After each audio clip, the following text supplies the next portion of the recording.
Fiverr, the freelance services marketplace, is arguably the largest freelance website around. The site has over 4 million active buyers, aka people who purchase services from freelancers, and has over 600 different service categories, from things such as video editing and logo designs, to people who will give you fashion advice, to people who will format data in Microsoft Excel or Microsoft Word for you. Fiverr prides itself on offering customers the ability to hire freelancers for almost anything that could possibly be needed. During the COVID-19 pandemic, people turned to the internet to have work fulfilled by freelancers, as they found this to be extremely simple and easy given the unique situation that everyone found themselves in. Additionally, substantial amounts of people began their freelancing careers during this time, as they were stuck in their homes and wanted to make a little extra money doing something that they were skilled at.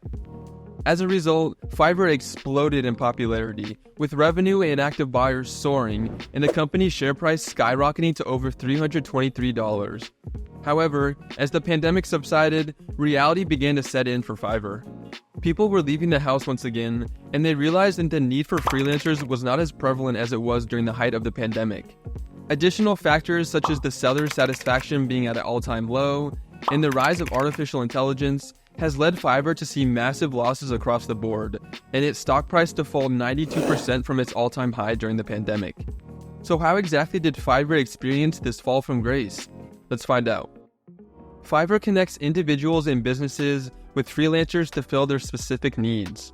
The most popular services on the website include typical services that you would expect freelancers to fulfill, such as logo design, website design, voiceovers, and video editors.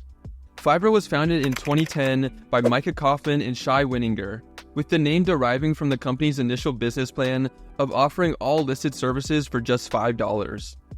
Obviously, as time has gone on, sellers now typically charge lots more than that for their services, in some cases hundreds of dollars. Fiverr went public in 2019 with an IPO price of $21, raising over $111 million on that first day of trading. Fiverr makes their money from one main source: transaction fees. Fiverr takes 20% of every transaction that takes place on its site and charges a 5% transaction fee from the buyer. So, for example, if someone were to purchase a voiceover from a freelancer on Fiverr for $100, the buyer would be charged $105 so that Fiverr can collect its 5% from the buyer. Fiverr would then also take $20 from the $100 transaction, with the remaining $80 going to the seller. This can be an extremely successful business model, as the financial success of the company is intertwined with how happy and successful the buyers and sellers are, so the company is incentivized to make the experience as successful as possible. The potential success of Fiverr's business model became extremely apparent during the pandemic, as the market for freelancers exploded. With people stuck in their homes, they turned to sites like Fiverr to commission freelancers, as well as kickstart their own freelancing careers. And since Fiverr makes their money off transaction fees, the company started raking in money. Revenue for the company jumped from $107 million in 2019 to $189 million in 2020, and topped $297 million in 2021, a 77% and 57% year-over-year increase respectively.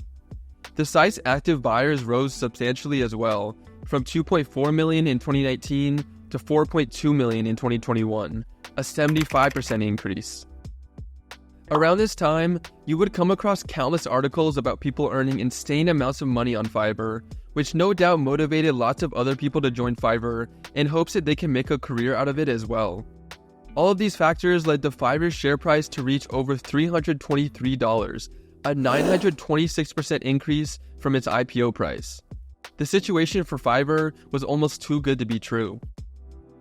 As time went on and the pandemic began to subside, reality set in for Fiverr. People began returning to the office and living their normal lives, so the amount of both buyers and sellers on Fiverr began to fall. Businesses that were relying on remote freelance work were now back in the office, so the need for freelance work was now practically non-existent in lots of cases. And on the other side, lots of freelancers who had found themselves with lots of time to freelance during the pandemic were now too busy with their normal lives to be able to continue accepting work on Fiverr.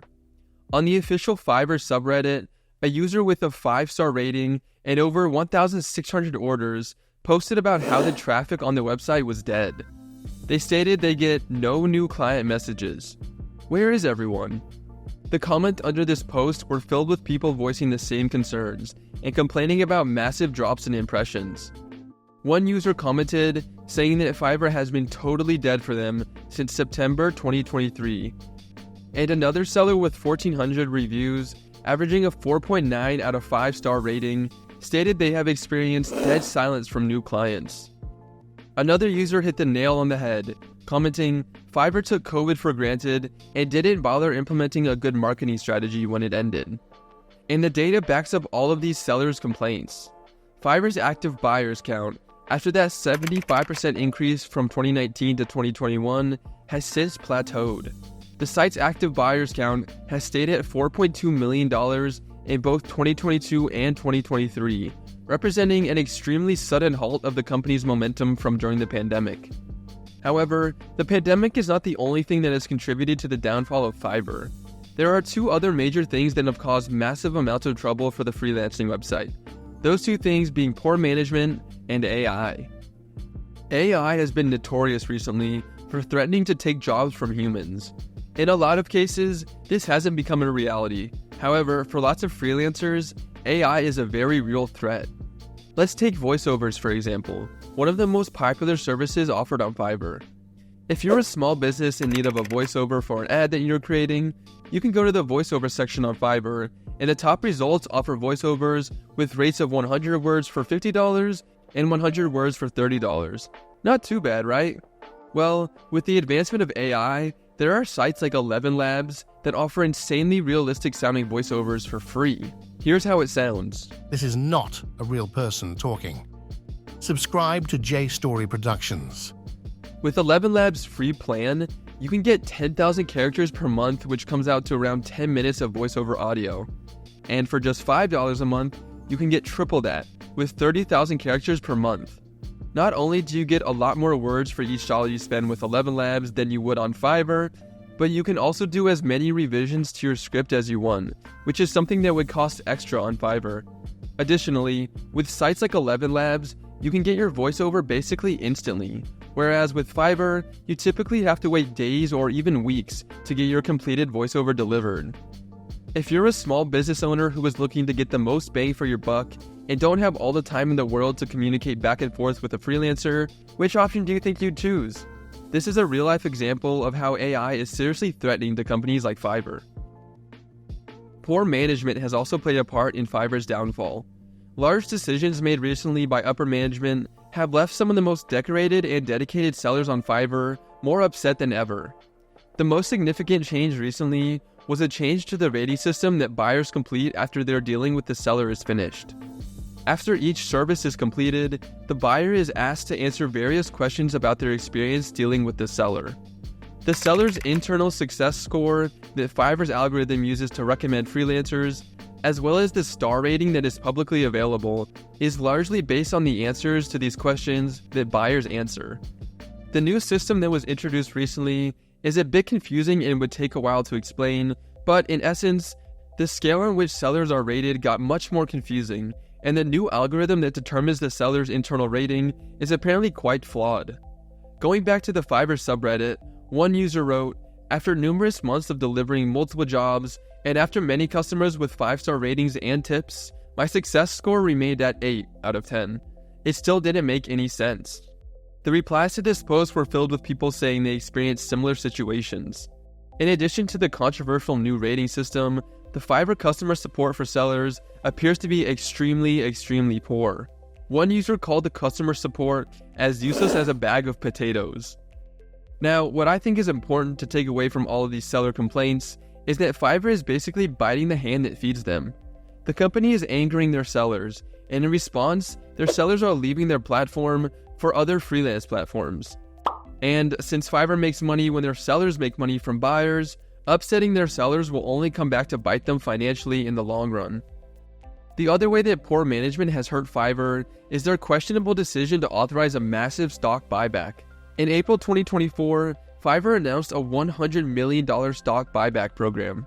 Stock buybacks are typically done by companies that are generating lots of profit and are looking for a way to return value to their shareholders. However, Fiverr is still losing money every year. Just last year in 2023, the company lost over $15 million. Therefore, their decision to buy back $100 million worth of shares means they're just trying to create artificial shareholder value instead of just using that $100 million to reinvest into the business to help the company in the long term. This decision by Fiverr potentially suggests that they have run out of ideas of how to reinvest into the business to effectively sustain or scale the company. After the company's stock peaked at over $323 in 2021, the share price began to fall just as quickly as it had risen. Today, the company's stock sits at roughly $25, a 92% decrease from its peak during the pandemic. With the sellers as upset as ever, AI advancing at a rapid pace, and the market for freelancers as weak as ever, will Fiverr ever be able to recover? Only time will tell. Don't forget to like the video if you enjoyed and subscribe for more business and finance videos.